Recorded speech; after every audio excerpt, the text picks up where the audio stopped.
Brian, what fresh hell is this, my friend? What fresh hell is this? Replete with a myriad of depressurized vacuum tubes along the power amp, your Bassman 100, 1973, lies in a state of disrepair, the likes of which I haven't seen in quite some time. But that's all right. We don't shrink back from a challenge here.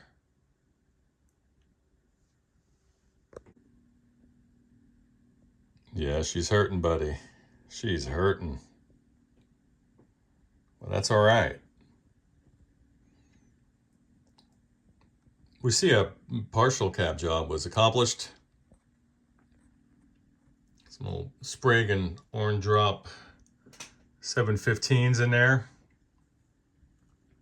Look at that expansive circuit board. It's funny, Fender only wax dips them in excess when the thing is just fully populated. But give a less densely populated board like this and they go sparingly. Doesn't make sense, but that's all right. Now, let's get her. Oh, that's kind of interesting. Look at that, where the courtesy outlet would be. Look at that. Super interesting. Something I've never noticed before when I worked on these. Let's see here, buddy. This looks like some old masking tape. Wonder if we can get this off. Clean her up. Wonder how extensive of a resto we can do on this guy. Oh, you gotta like it when the curtains match the rug. Well, May 23rd, 1973 right in there. Very cool. Well, let's get these knobs off.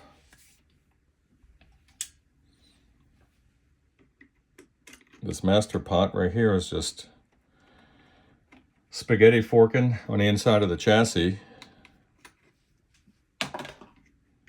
That's what she's doing. These guys are not terribly hard to service, but it's nice to, when you're doing a more extensive restoration, to get that faceplate off. It's kind of tough to tighten everything down with it being on there anyway.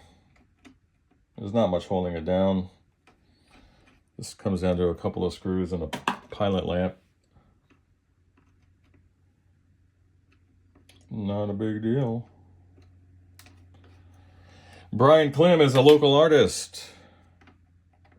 Has a crazy cool little family. And he has his own line of guitar picks and an upcoming overdrive pedal that he sent me home with. So maybe we'll take a peek at that if time permits.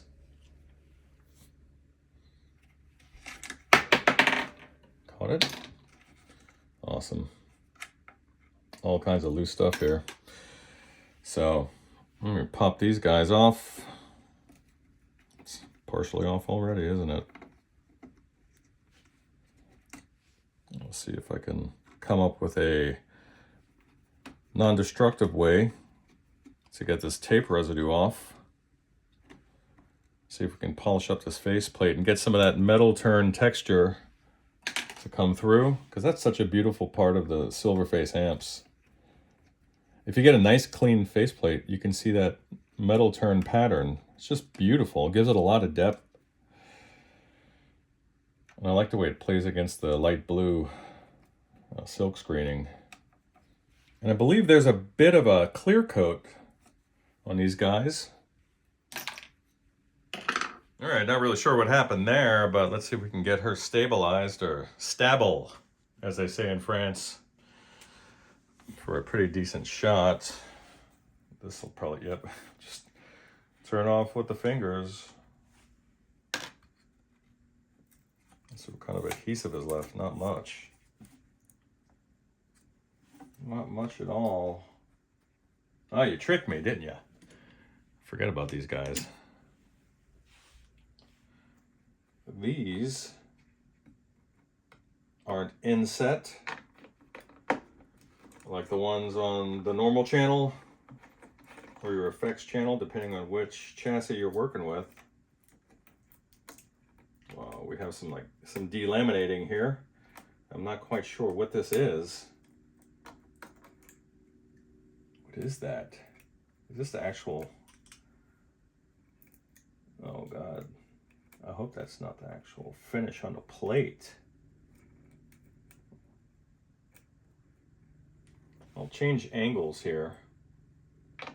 Otherwise I might just put this back on and walk away from this part of the restoration. We'll see.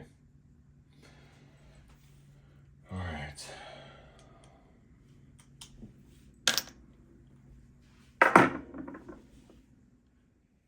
And this is what I'm referring to. Let's see if I could zoom down in there for you. This here. What is that? Is that the actual finish coming off?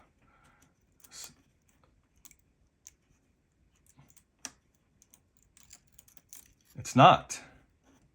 Boy, that was scary. What is that?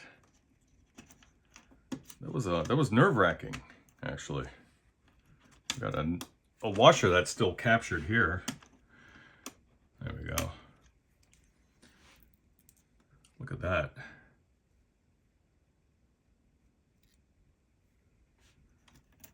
That was concerning. It's actually not part of the finish at all. Thank God. That was frightening.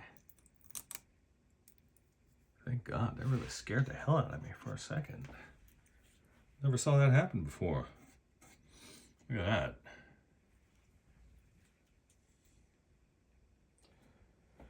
All right, at any rate, let's get this guy lifted off.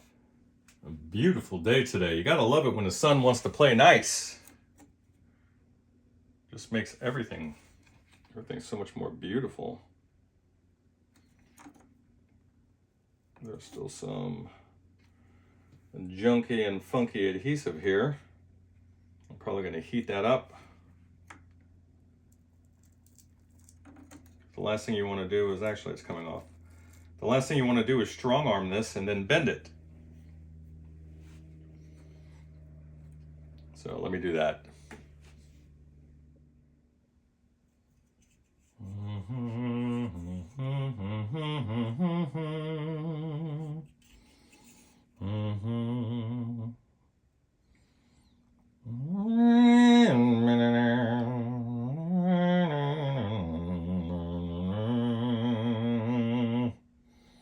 There it is. Look at that. I don't know if you've ever seen this before.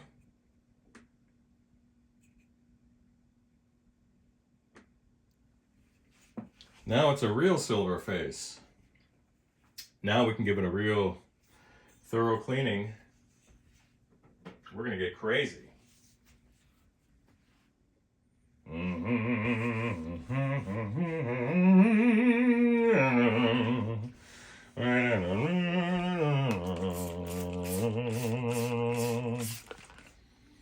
I was gonna do this Star Wars flyover scene with the big cruiser as I was going to run the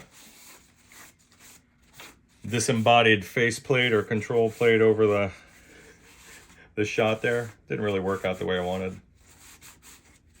Just going over some this little surface with some isopropyl alcohol. Just want to get the funk off. Get the funk off. Awesome. Oh, I'll go through and tighten the hardware. This stuff is funky. Funky. Funky, funky.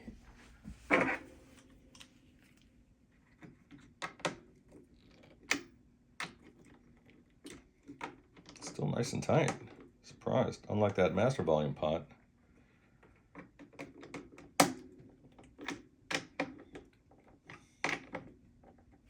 Nice. Was not expecting that.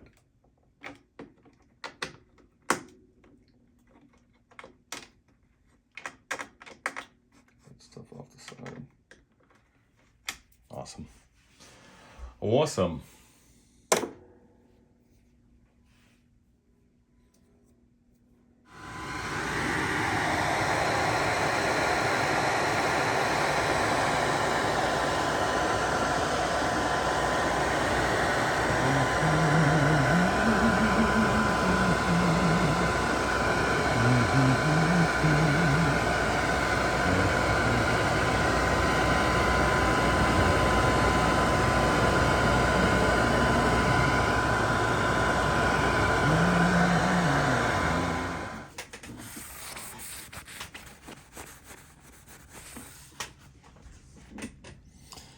All right, Brian, this is as good as it gets.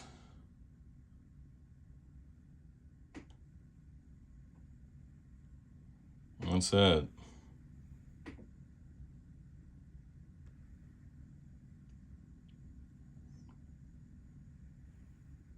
Any deeper than this, and I'm putting that clear coat and silk screen at risk. That's as deep as I can go. All right. She looks a lot better. A lot better, Brian. Look at that, man. Tremendous. Tremendous. So, let's get her put back together. And I'm going to leave the majority of the patina here, because that's just what this thing is. That's just what it is.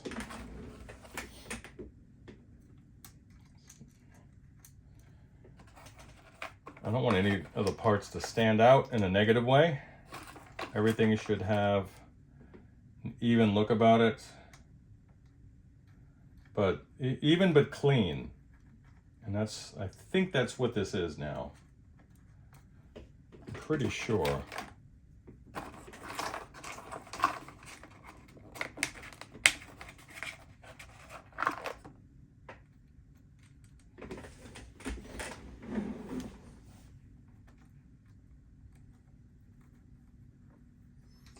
Pretty sure. So I'll show you something for you techie types out there. I'll show you something you want to do with this style of Fender that has the dual jacks, the high and low, just to ensure a little future stability, especially after you make an adjustment there on the control panel. Especially. Let's see. Does this have a washer? No, it doesn't. Let's get one. Let's get one on you. Let's get one on you. Is that right? Yes. I just hate torquing these nuts down against that nice little control panel. Nice little faceplate. Bothers me.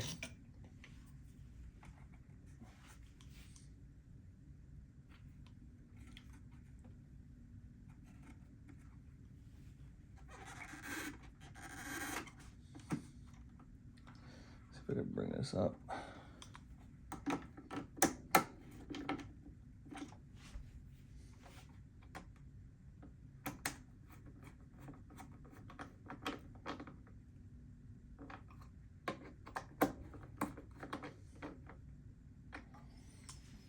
Beautiful. Pardon me. Pardon.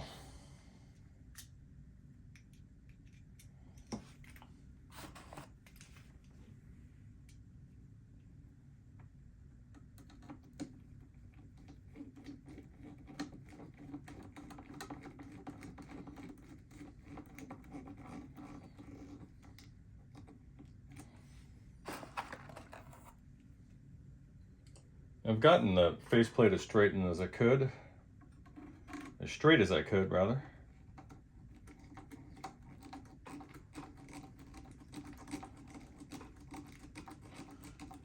This is only what I'd call the aesthetic or mechanical aspect of the restoration process.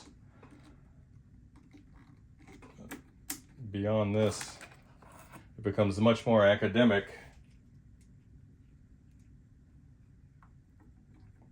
Anybody can do this with a little bit of care. There's not much risk, especially if it's your own amp.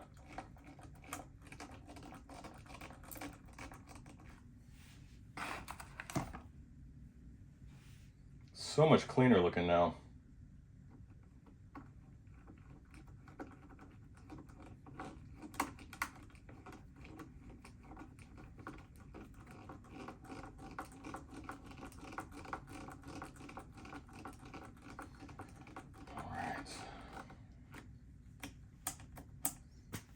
Needs to be cleaned. So let's get on it. What do you think of that? A lot better. Much, much better. All right, you might have noticed some new camera angles here. It's because you remember that the complaining I was doing about my phone mount, right? Well, the company stood up. They sent me 2 new ones and then returned my old broken one back to me. Normally they'll keep that one and send you one back. They didn't do that. They let me keep the 3rd one. So now I have 3. Actually, I have 2 that would be in a fixed position but still articulating. And the 3rd one is more of a desktop version where you can move the thing around. I could put it anywhere. I like it. So let's get into it. This is what I use for a lot of the tasks. And I can tell you right now, there's going to be a lot of, how do you say, rending of shirts, tearing of cloaks, and stomping of feet over the use of one of these on an amp. I don't always use this, except for when I can. Saves wear and tear on my fingers and my joints. Not old yet, but I'm getting there. So, if you're going to use something like this, you obviously want to be intimately familiar with the settings. This, for mine, is exactly where it needs to be. It will not strip these self-tapping screws that Fender was using. And it will not remount the head, provided that the bit carve out is totally clean. And I think I went over that in another video, but don't have time for that today. It's low speed. This is not an on and off switch with respect to this trigger. You just want to feather it in. And you want to make sure that you have a clutch-based rotary tool when you're doing this. Otherwise, you will remount these heads. And there's nothing worse looking on a restoration than seeing shiny new hardware that you end up having to dull yourself just to fit the aesthetic.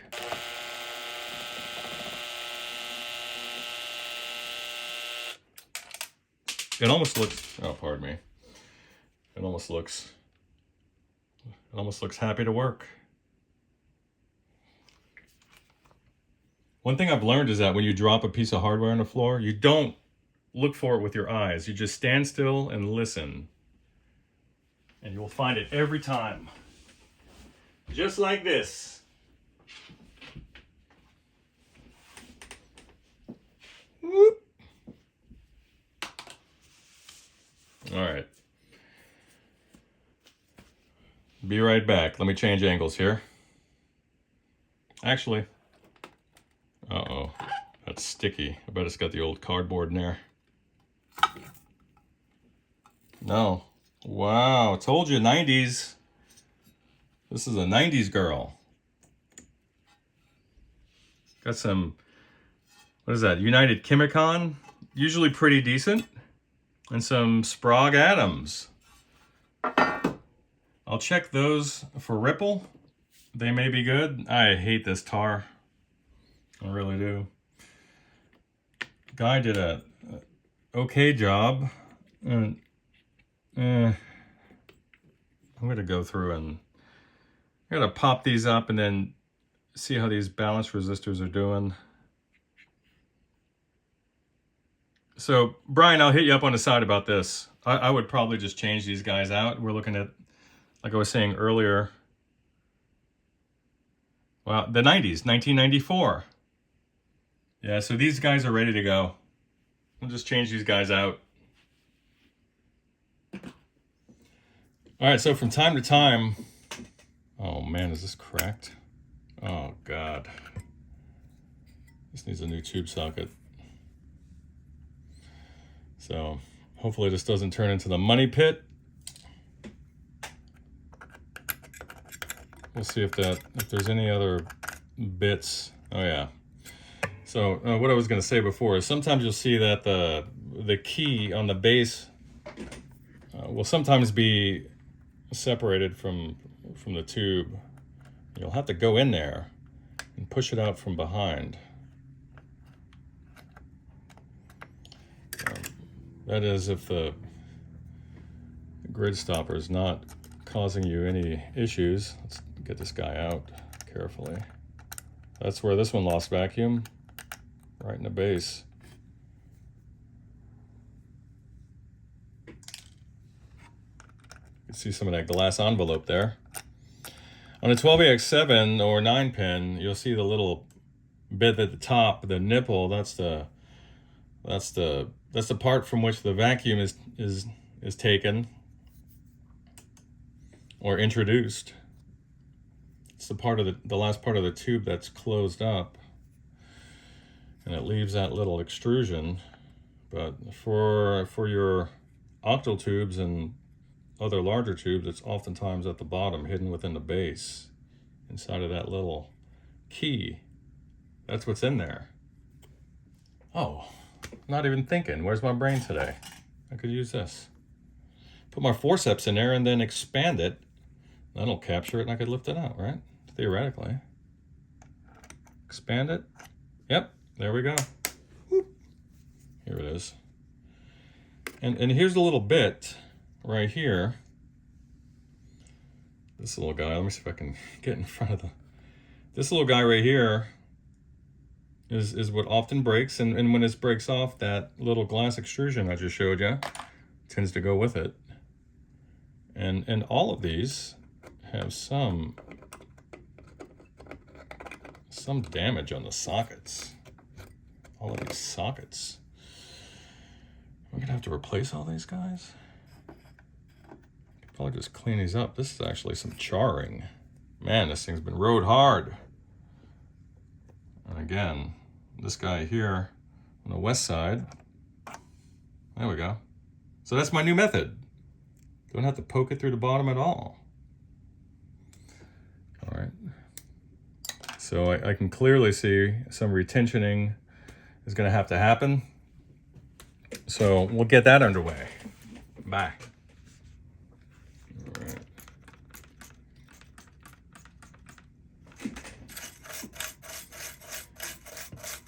See how extensive the damage is on these sockets. So I'm going to clean these up because there's a little bit of charring and a little bit of broken plastic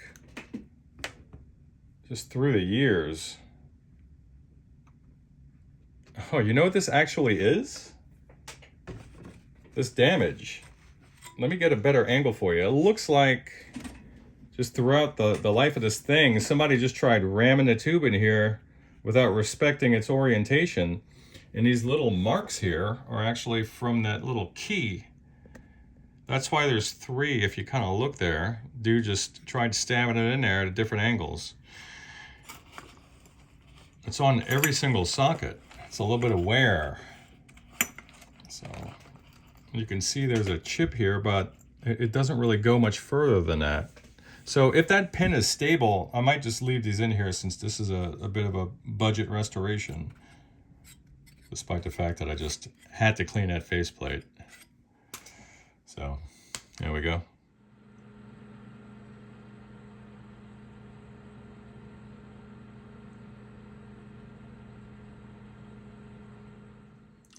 All right, as is usually the case, whenever you put new JJ production tubes into a vintage amp that was previously biased for vintage tubes, they always come in super cold. Always. And this amp has a bias balance circuit, so I can't adjust that from this side. But check this out, Brian. I'm gonna tap V1, 2, 3, 4, 5, 6, 7, the very last tube, power tube. Watch this. So just barely touch it. I'll see if this socket is still stable or whether or not we need to change that out. Bye. All right, now this little resistor right here is the bias range resistor. So we're going to be tweaking this guy to come up with the new value. We're going to be using the trusty old decade box to accomplish that. And we'll put that in line with the other guy. This dude right here is what I use. There are many like it. There are many other types. That's cool. Use what you got. That's what I always say. Let's get this going real quick. I'm only going to remove one end so I can use the other to clamp it on. Actually, what I'll do is I'll just give it a little snip snip since this one's going bye-bye. So I'll hang it off this end right there. And then I'll have those two little nubby nubs. All right, so as is the usual case, you can almost guarantee that every time you're in one of these old Fenders and you're slapping in some JJ6L6s, you're gonna need a 6K resistor on one of these guys to put it right at 60% max plate dissipation. What's that little noise in the background? That's that V7 tube socket. We're gonna have to look and see what's up with that thing again. I'm really trying to avoid replacing this thing, Brian, but it may be something that is inescapable at this point. Update soon. All right, so 6K is the number. I have two 3K3s. I put that in series and use that.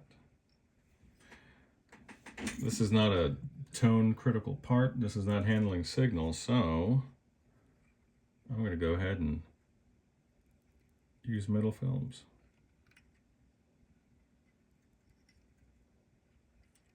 Perfect.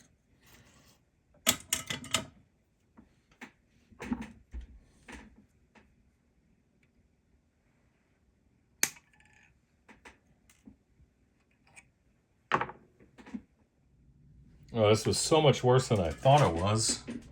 Look at that. Just broken. It's terrible. Well, I can clip it from the bottom. Pull it right out. Look at that.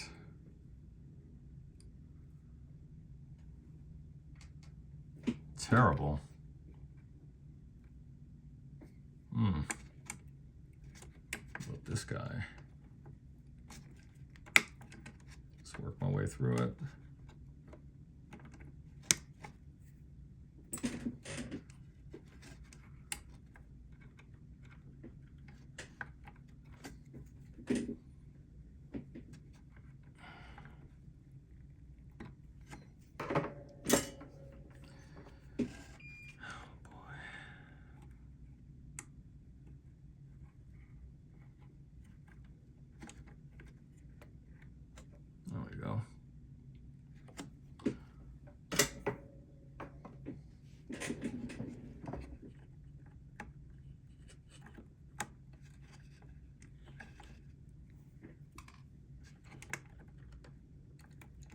Nasty.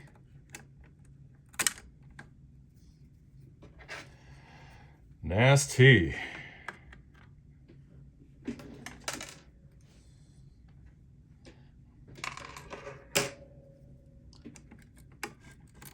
right, gonna have to treat that. I do have the appropriate part if I want to replace it, but rather not.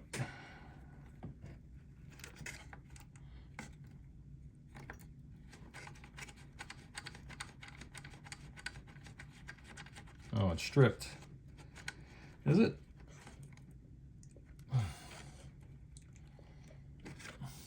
Okay.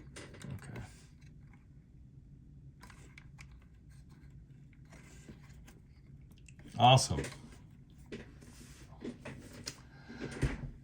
So.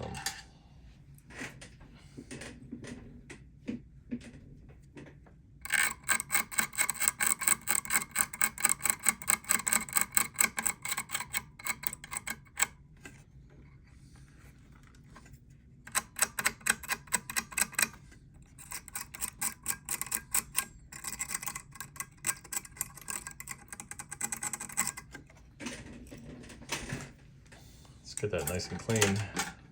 All right. All right. All right.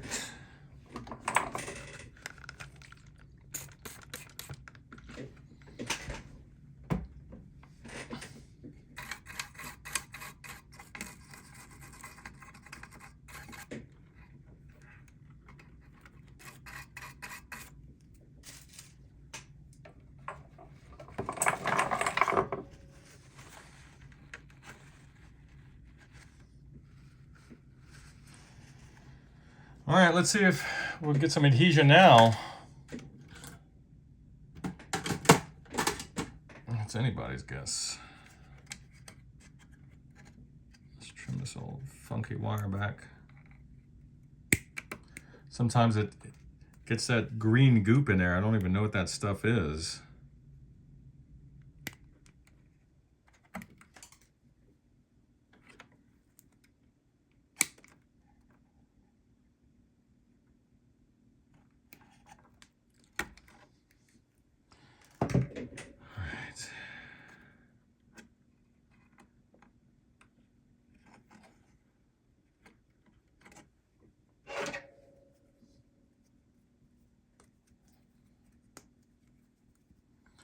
Fingers don't work like they used to. Not this guy.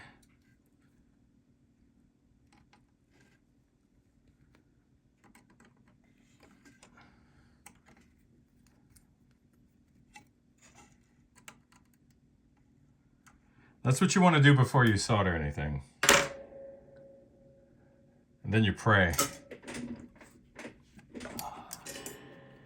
So that if your solder joint fails, then you still have this mechanical joint.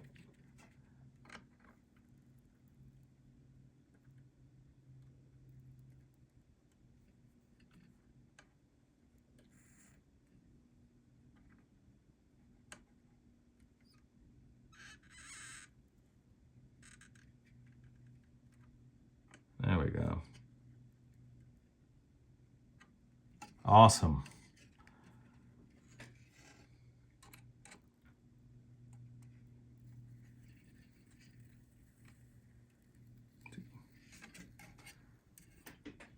Beautiful.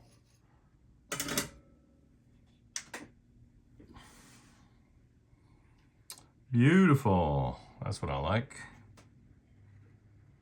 Nice. Yeah.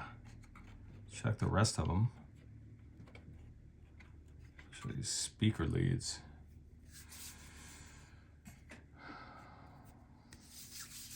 All right. Let's get through the rest of it.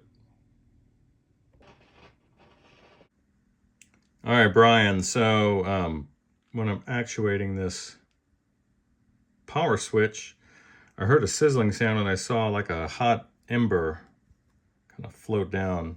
Listen.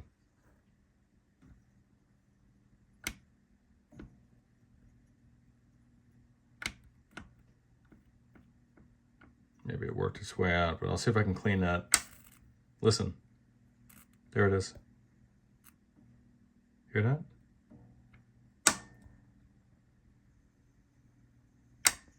Update soon. Yeah, Brian, take a look, dude. Watch this. Can only do it for a second. You see the smoke? I just saw sparks going along the sides of it. It's smoking. Having a hard time capturing this, but it's sure smelling up the place. You see it? Look at the bottom. Can't do this too many more times. It's not turning off. You see it? Stand by. Your switch isn't turning off.